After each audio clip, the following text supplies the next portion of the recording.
Hey everybody, and welcome to the video. This is Josh here, and today we're going to be making brown sugar and cinnamon protein oat pancakes.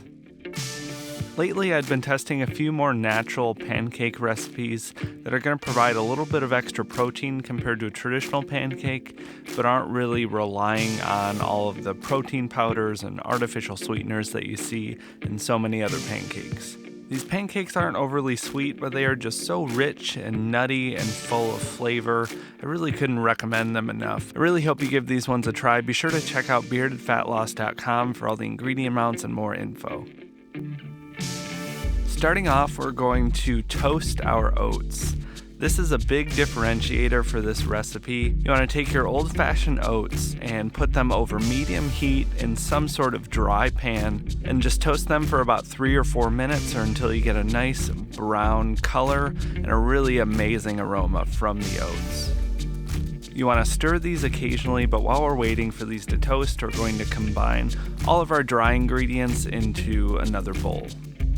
You want to add brown sugar, and don't forget to break it up if yours was sitting in a humid kitchen like mine was, along with a little bit of baking powder, baking soda, and cinnamon. You'd be totally okay to omit the brown sugar if you want, just know they won't have any sort of sweetness without that. You can also substitute this for something a little bit lower calorie but still natural like stevia, but I chose the brown sugar just for that great flavor.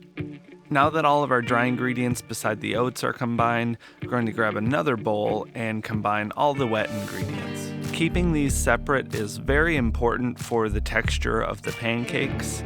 Once we combine the wet and dry, we're going to want to stir them as little as possible. Separating it this way ensures that all of the ingredients are mixed together thoroughly, but the batter as a whole is not overmixed. So we're going to add 2 eggs and whisk these thoroughly.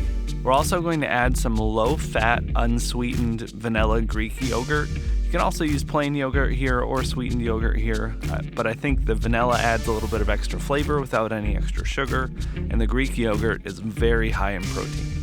Before we finish up with our wet ingredients, our oats are actually finished toasting here. I want to make sure and get these off the burner before they get too dark. I'm just pouring all of these into my little single-serve blender.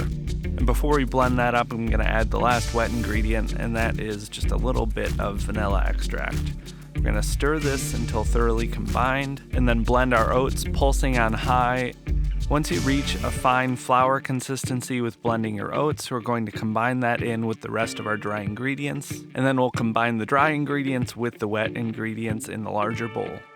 While we're preparing the batter here, you want to make sure the pan is preheating to medium-high heat, but we're just going to combine this very, very gently. This is a crucial step here. You want to make sure not to over-stir and over-mix your pancake batter. That's how you get that terrible gummy, dense, bad texture. If you want that really nice, light, fluffy flavor, you want to just stir it as little as possible, just getting rid of all of that dry, exposed oat flour.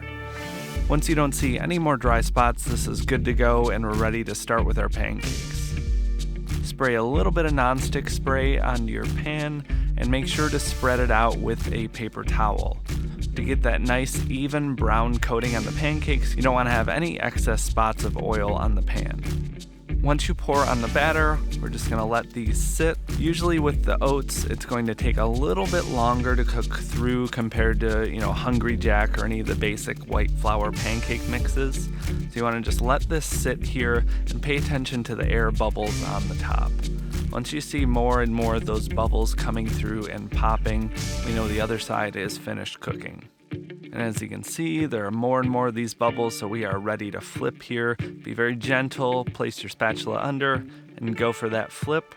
And you can see mine probably could have taken another few seconds here and gotten a little bit darker, but I definitely don't mind a little bit of a lighter pancake. This will be another 2 or 3 minutes for the other side, and then we're just going to repeat this until we run out of batter. But that is going to be it for the recipe, everybody. You have so many good options in terms of how you want to serve this. You could use, a lower calorie light whipped cream or whipped topping. You could top this with peanut butter. I have some sliced apples and maple syrup. So many different options and just so little calories considering you're eating a big filling plate of pancakes. These are really high in protein, they're really high in fiber. Definitely a good staple. They just have a really rich, nutty, fluffy texture and flavor to them. And these are a new staple for me on my days off when I have a little bit more time to cook some good breakfast. But I hope you guys enjoyed this recipe. Be sure to subscribe if you want to see more. And be sure to like the video if you enjoyed this one. It really helps me out a ton. But until next time, I'll talk to y'all later. Have a good one.